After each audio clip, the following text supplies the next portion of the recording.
Good morning, ladies and gentlemen. In today's video, we are going to be previewing the upcoming season for the Atlanta Hawks. Before I get too far into it though, I would like to remind you all to leave a like and subscribe. I've been appreciating all of the support that I've been receiving lately, and I hope to see that continue. Without further ado, let's talk about the Hawks. However, before I really think that we can start previewing the upcoming season for this team, I'd like to reflect upon the transactions that they made in the recently concluded NBA offseason. For the Hawks, it started in the draft when they selected Onyeka Okongwu with the 6th pick. This was a pick that I liked based off of value because I think that Okongwu was one of the better players that was available here, and I think that the Hawks did a nice job of just taking a guy who is possibly the best player available and not worrying about fit too much. But I also don't love the fit positionally because I think that it will interfere with the development of a few of their younger players. We'll get into that much more later on though. With the 50th pick, they selected Skylar Mays, a guard/wing type player out of LSU. I was a pretty big fan of Mays. I had him in my top 35, I believe, prior to the draft on my big board, and I really was a believer in him, and I think that he will develop into being a solid option coming off of the bench for a team because of his high basketball IQ and penchant for making the right decisions both on offense and defense. So I liked that pick for the Hawks, and I think that getting him at 50 was a solid grab. Then in free agency, the Hawks were very active. They started off by trading Dwayne Dedmon for Tony Snell and Kyrie Thomas. The Dedmon contract was a bit of an albatross, and they were able to get rid of it and bring in 2 contracts that are expiring after this year. They did waive Kyrie Thomas, but Tony Snell is still on the roster, and Snell might be a player that can give them some decent minutes on the wing. So I think that that was a decent deal for them, especially because the Pistons mostly just did it in order to stretch the deal of Dwayne Dedmon. So that's a story for another day. Check out my Pistons Pistons season preview if you want to hear my thoughts on that team. But for now, we'll stick to the Hawks. They then signed Rajon Rondo to a 2-year, $15 million deal. This wasn't really my favorite signing. I didn't think that Rondo was a player that could help this team out because their main goal for this season is probably to make the playoffs. And Rondo has been significantly better once his team makes the playoffs throughout his NBA career than he has been in the regular season. So for a team that is striving just to get there, having a guy that's going to help you once you get there isn't necessarily a move that I like the most, and I think that he's getting a bit more money than he's actually worth. But he is a good veteran presence to have around. The backup point guard was a position where the Hawks really struggled last year, and Rondo does fill that role for them. He's certainly going to be better than Jeff Teague or Evan Turner was for this team, so I can't dislike this signing too much. The Hawks then signed Danilo Gallinari to a 3-year, $61.5 million deal with only $5 million guaranteed on the last year of that deal. Once again, this is a signing that I like in terms of value. I think that Gallinari is worth something right around in the area that he received from the Hawks, but positionally, it's not my favorite. I think that he overlaps quite a bit with John Collins as an offensive-focused 4, and I think that there's a chance that he pushes Collins into playing more minutes at the 5, which I actually like, and I think that that's a position that's better suited for Collins, but I'm not necessarily sure if he's ready for that at this point in his career due to his lackluster defensive capabilities. But overall, talent is talent. Gallinari is going to make this team so much better as a 6th man. He's pretty much going to be taking the minutes that were occupied by the now retired Vince Carter, and clearly he's a massive impact over a 43-year-old guy who is basically a grandpa in the NBA. So, while once again it's not a signing that I love, I can get behind it and understand what the Hawks were thinking when they made this deal. Next, they brought in Solomon Hill for the minimum. not too much to talk about here. Kind of an end of the bench guy who can fulfill a nice role as a good vet to have on your bench, and once he comes in, can do some stuff that we'll talk about a bit later. And finally, the cherry on the sundae for the Hawks this offseason was signing Bogdan Bogdanovic to a 4-year, $72 million deal. The Kings elected not to match this offer sheet. And bringing in Bogdanovic is a move that I think is actually going to help the Hawks quite a bit. Out of all of the transactions that they made in this past offseason, I think that is probably my favorite, and I think that he's going to help out this team quite a bit. So I did like that signing. I do think that it was a bit overvalued, and a bit overpay for Bogdan Bogdanovic. I especially question that they gave him a player option on the 4th year.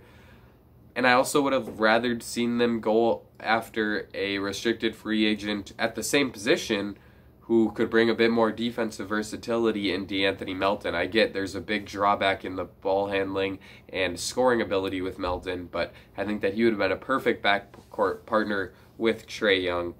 But overall, Bogdan Bogdanovic can fulfill a higher offensive role as Melton, and also has some stuff he can do defensively, so another move that I liked quite a bit for the Hawks. They certainly were active, and I think a lot of that is going to contribute to making this team quite a bit better in this upcoming season. Now that we have reviewed the offseason for the Hawks, I think that we're ready to get into this season preview, and before I do it, I want to let you know that in this exercise, I'm going to outline my expectations and thoughts on every player on the Hawks roster, and then once I finish up with that, I will give my overall thoughts on the team and make some predictions for what this team could accomplish in the 2020-2021 season. As usual, when previewing this team, I start at the point guard position. And clearly, the best point guard on the Hawks is Trae Young. Now, Young is one of the better players in the NBA, one of the better young players in the NBA. I think that he's probably a top 6-ish point guard in the league at this point in his career. He's terrific offensively. Shoots the ball at a very high level from the perimeter. Shot at 36% last season, which doesn't sound like a super outright amazing number, but considering the fact that he, on his average three-point attempt, was shooting it further behind the arc than any other player in the NBA on average, makes it all that more impressive. He's a smaller guy, and that means that he has to pull up from even further out in order to get shots up over defenders, and he's actually able to knock down those long, people call them logo shots, at a pretty high efficiency. I think that part of his game that goes underrated is his floater. He's terrific in that in-between game, and that's something that is super important for NBA players to develop. He's terrific in that area as a scorer and also as a playmaker. He's terrific out of the pick and roll, does a great job of making the right read and the right pass, averaged nearly 10 assists per game last season. And when you have a player who's this young, is already in all-NBA type conversations, can shoot it, can distribute it, and can do a whole bunch of other things offensively, you might start to wonder why he's not in talks for being even one of the better players, maybe even the best point guard in the entire NBA. Well, that would be because on defense, he really struggles. He can't really guard at the point of attack due to his smaller size, and off of the ball, he ends up losing focus and doesn't give the best effort for large portions of time. If Young can improve and start inching up towards okay, then I think that he has a chance to be one of the best players in the entire league. He's a terrific option as a leading ball handler, playmaker, scorer, whatever. He can lead your offense. It's just a question of how close to average he can get on the defensive end of the floor that will determine what Trae Young's ceiling is in the NBA. The backup point guard position is occupied by Rajon Rondo. Rondo, like I said before, has always been better in the playoffs than in the regular season, but he does bring a great veteran to have coming off of your bench and fulfilling that backup point guard role. He's a good playmaker. He can force turnovers on the defensive end with his ability to get steals, and he also is a pretty solid guy at just making the little plays, such as hustling after offensive rebounds, blocking shots from behind in the pick and roll. He's a high-level backup point guard option at this point in his career, and that's what the Hawks are expecting him to do. They're going to need him to bring the intensity that we've seen in the playoffs throughout the entire regular season, but if he can do that, then this signing has a chance to look much better later on than it does currently. Brandon Goodwin is the next and final point guard on this roster. Goodwin is a speedy guy who has a lot of burst off the dribble, which gives him a chance to work out in the NBA as a score-first backup point guard who can also defend. He really needs to improve his jump shot, though, if he wants to get to a point where he is a legit rotation piece on an NBA team. If he doesn't do that, then I think that there's a chance that he's just going to be a G League player or even an overseas player for the rest of his career. Now that we've finished up the point guard position, we can move on to the wing. And on the wing, the Hawks have one of my favorite young players in the entire NBA, and that is Cam Reddish. A lot of people were giving Reddish a really hard time, calling him a bust after being the 10th pick in the 2019 NBA draft. He really struggled out of the gate, was not shooting the ball efficiently offensively, was very turnover prone, and on defense he hadn't quite figured it out, but once he did figure it out on defense, he ended up being a very strong defender, especially for a rookie, and I think that that's gone underrated, and his offense actually started getting better. In his last 10-ish games, I think he shot it like 48% from the field and 41% from three. He became a higher level guy as a playmaker, and I think that in general he's going to be a pretty solid catch and shoot 3-point guy. If he can become someone who throughout an entire season can shoot the three at that 40% mark, then he has a chance to be a really, really high level starter on the wing. If he can't, then I think he's probably relegated to being a guy coming off the bench who can get stops for you on defense. But I tend to bet on him reaching that ceiling of being Harrison Barnes or Gordon Hayward type elite level starter on the wing. Or not elite, but above average starter at the 3 or the 4 who can knock down open shots, plays good defense, and has a bit of an ability to attack closeouts. I think that Cam Reddish has a really nice shot of reaching the heights that a player like that has, and I also think that he's going to be better defensively than either of those two guys ever has been. So overall, count me in as a Cam Reddish fan, and I'm excited to see what he can accomplish in his second season. Definitely a player to watch out for in taking a huge leap. Bogdan Bogdanovic is the next guy. I think that he and Reddish should be the two players that start on the wing for this team. Bogdanovic at the 2 and Reddish at the 3, obviously. Bogdanovic is a really interesting player to add to this Hawks team. He's a guy who can handle the ball and shoot it, both of those at a high level, and those two traits alone make him a super valuable asset to a team. I think that he's going to allow Trae Young to play off the ball a lot more than he has in his first 2 seasons in the NBA, and that is going to be really helpful in allowing Trae to really expand on his game and become a higher level offensive player even than he already is. Bogdanovic is only going to make those defensive weaknesses that I talked about with Trae even worse and even more noticeable. But on the offensive end, he's going to help this team at a high enough level that I think that it'll probably all be worth it. The next guy here is Kevin Huerter. Huerter is probably the player who's going to get pushed out of the starting lineup because of the addition of Bogdanovic, but I still think that he is going to be a really high-level option for this team coming off the bench. He's already one of the best shooters in the NBA. I think that he's going to be a guy we will see in the three-point shooting contest at the All-Star break multiple times in his career. He's terrific off catch-and-shoot opportunities, and if he can develop an even better pull-up game than he has right now, then I think that he will be one of the best shooters in the entire NBA. He also has a bit of a shot creation ability for his teammates, but he really can't score off the dribble himself. He's much more of a passer off the bounce than he is a scorer. If he can improve that off the bounce scoring, then I think he's got a terrific opportunity to be a high-level secondary ball handler and playmaker for a team.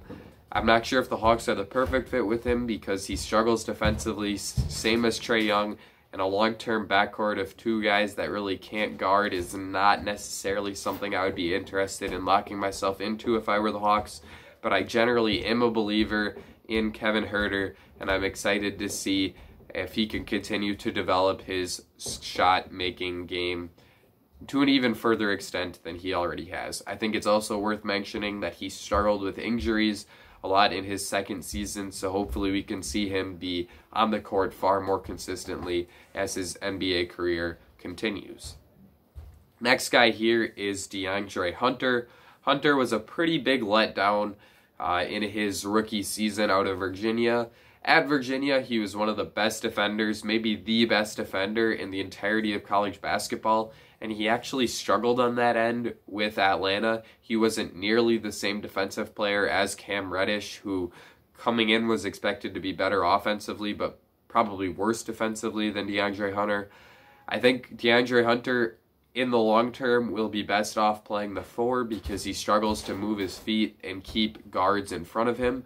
So having him playing those guarding a combination of like big guys or big wings is probably going to suit him better. But because of his physical profile, he's going to be a really good matchup on players such as LeBron James and Kawhi Leonard, those big high-level scorers on the wing, and that is a valuable trait to have. I also thought that he was okay on the offensive end. He shot it around league average from the three-point line, which is pretty solid for a rookie. He is a decent driver and can finish at the rim at an okay level. He's not a terrific playmaker, but due to that ability to space the floor and have potential on the wing, makes him still an intriguing player. Was he worth the 4th overall pick? Probably not. I personally probably would have taken Cam Reddish. Well, I don't know if I would have back then. But at this point, if those picks were reversed, I think it would look a lot better. But Hunter is still a interesting prospect moving forward due to his 3-and-D potential. I just think he's probably most fit to play the 4, but that's not really going to be an option for him on this team because at the 4 position, they already have John Collins and Danilo Gallinari, and at center, they have Clint Capella and Onyeka Okongwu. So Hunter is going to be relegated to playing the 3 quite often. I don't think it's the best position for him, but I do think that he'll be able to do okay at that spot, and I think that if he is able to stay in the rotation, he's got a chance to help this team out with his defensive capabilities. Next guy here is Chris Dunn. Dunn was another player that I really liked the Hawks adding in this past offseason. He's a super high-level on-ball defender. One of the toughest defenders in the entire NBA, does a great job of taking on difficult matchups and running away with them. He forces steals at a higher level than almost any other player in the NBA, and once he does that, he's a really strong transition player that finishes at a high level at the rim. Where the questions come with Chris Dunn and the reason why he didn't get paid more than his 2-year, $10 million deal are in the half-court offense. He's not much of a shooter, he's not a terrific playmaker, and because of his inability to shoot, his strong driving capabilities are not able to be actualized to their fullest potential since players mostly are just able to sag off of him. He can't attack closeouts because nobody's closing out on him. But if he can improve his shooting and get closer to league average from the arc, I think Chris Dunn has a chance to be a really high-level player at either guard position, and I really liked this signing for the Hawks. The last player to talk about here on the wing is Tony Snell. Snell is a pretty run-of-the-mill 3-and-D wing. He doesn't do anything else, which really limits him in the playoffs with the Bucks. I thought that they were better off putting other options on the court, and I was not too sad to see Tony Snell go. Even though I was a fan of him at first, he just never developed any sort of shot creation capabilities. I don't think he's much more than like a throw-in guy for this Hawks team in that Dwayne Dedmon trade, where they were able to offload 2 years of salary and bring in one, and I would not expect him to get too many minutes in this upcoming season. At the big man position, we'll start with John Collins. Collins is a player that I think that I'm genuinely pretty much higher on than the entire consensus. I didn't like the Danilo Gallinari signing as much as others because I think that he might stunt the development of John Collins. Collins is a super high-level offensive player. He can score at the basket. He can space the floor, shot at 40% from three. He's elite in the pick and roll as he's a high-level finisher, and he has developed great chemistry with some of the young guards on this team like Trae Young and Kevin Huerter. Similar to so many other Hawks players, though, where the questions come with John Collins are on the defensive end of the floor. He hasn't quite proven himself to be a legitimate rim protector, so he can't play the 5 too much, and he's not a good enough perimeter defender to be counted on to play the 4, although I did think that he made significant strides at the 4, and I think that he genuinely will be a pretty good or at least average defender by the end of his rookie contract the next season. So that would indicate that he's probably best off playing the 4, but I actually would prefer to see him at the 5 because he can use his athleticism to take advantage of some of the lumbering big men in the NBA. So he's really in a spot where he's just a tweener. He can play both positions, but he hasn't really found which one is his natural spot. I think that that's an essential thing for the Hawks to figure out in the upcoming season because they have Danilo Gallinari as another option at the 4 and Clint Capella as another option at the 5. So I think that offloading one of those guys to get John Collins at the position, more minutes at the position where he's best off, could be a solid move. Personally, I think it's the 5 just because of how menacing he can be offensively, but there's a chance that he ends up being a long-term 4 just because that's probably the position where he is best off defensively. The next guy is Danilo Gallinari, who can really score the ball as a super high-level player as a forward. He's more than just a shooter. He can also play a bit off the dribble and is a solid passer and playmaker off secondary opportunities. Where he struggles once again is defensively. I think that he's much closer to league average than some of the other guys on this team like Trae Young and Kevin Huerter, but he's still a liability on that end. Overall, this team is just really going to struggle on the defensive end of the floor, and I really wonder if guys like Chris Dunn and Cam Reddish and DeAndre Hunter are just going to be overextended in their defensive roles. But Gallo is going to help this team out. He's going to give them a high-level scorer coming off the bench, and that's clearly somewhere that they needed to improve this season. And Gallinari is a really good player. Like I said before, talent is talent. He's going to make this team better, and those reasons alone make this a decent signing in my mind. Clint Capella is the next player. I think that it's going to be super fun to see him play in the pick and roll with Trae Young because of his verticality and explosiveness. Jumping vertically, he's a terrific rim runner. He's going to finish at a high level. All you need to have great offense is a rim running big man, a smart playmaking shooting guard, and 3 guys around them who can shoot it. And the Hawks now have that great playmaking guard and the rim running big. Now, if they could surround those 2 as shooters, this team has a chance to be really scary. Plus, you add in that guys like John Collins and Gallinari are really lethal threats in other aspects of their game as well. So, like I said, this team gets me really excited offensively, but getting back to Clint Capella, he's also a good rim protector defensively. I think he'll get played off the court in some series during the playoffs, which makes it a little curious that they gave up a first-round pick for him, but it was a late first-round pick, and it was a weak draft. So overall, I think that was a pretty good move in trading for Clint Capella at the trade deadline for the Hawks. I think he's going to help this team out, especially on the defensive end. He'll provide an anchor and a rim protector inside the lane, and that is going to help this team get much closer to average defensively, and with their elite offense, that's where they have a chance to be a really high-level team in the Eastern Conference. The next guy is Onyeka Okongwu, who's a rookie. I think that he is going to be a pretty good defensive player right off the rip. I think he could guard multiple positions. He's one of the more switchable big men in this past draft class, and that is very valuable. On offense, I kind of question what he's going to do.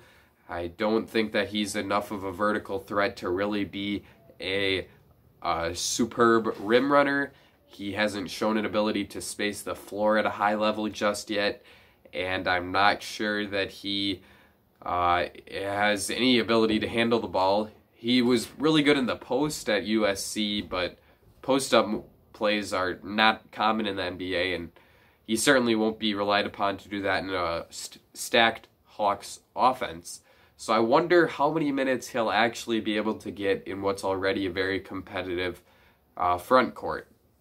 But overall, I really liked this pick because long-term, I think Okongwu is going to blossom into a really good option to start at the center position. I think that he is their long-term answer there once Clint Capella's contract expires, and he's going to have a chance to learn the niches of being an NBA center under Capella, and that could really help him in his development moving forward. Last guy, Bruno Fernando. I don't know too much about him. He'll pretty much be like the fifth big man on this team behind Collins, Gallinari, Capella, and Okongwu. I don't expect him to get too many minutes, and he's looking like he's not going to be much of an NBA player moving forward. I may need to watch some more tape on him. Maybe I'm missing something, but overall, not a huge Bruno Fernando fan right here. When talking about the Hawks, I really think you have to start with that elite offense. Trae Young is going to be the engine for it, and they have enough good complementary options alongside him that's going to make this offense like a legit top 10, top 8 offense in the entire NBA. Where the questions come on defense. Are the good wing defenders on this team going to be enough to push this team up to being a top 20 defense? If they are, then this team has legit upside to be a top 6 or 7 seed in the East. If they're not, I think that limits this team to having much more of an outcome, such as being in the play-in tournament. Overall, I think that's kind of where I lean. I think that this team's probably going to end up being like the 8th or the 9th seed in the Eastern Conference. Maybe even the 7th seed. I wouldn't put that out of the realm of possibility, especially because I think that in the regular season depth really helps, and this team is super deep.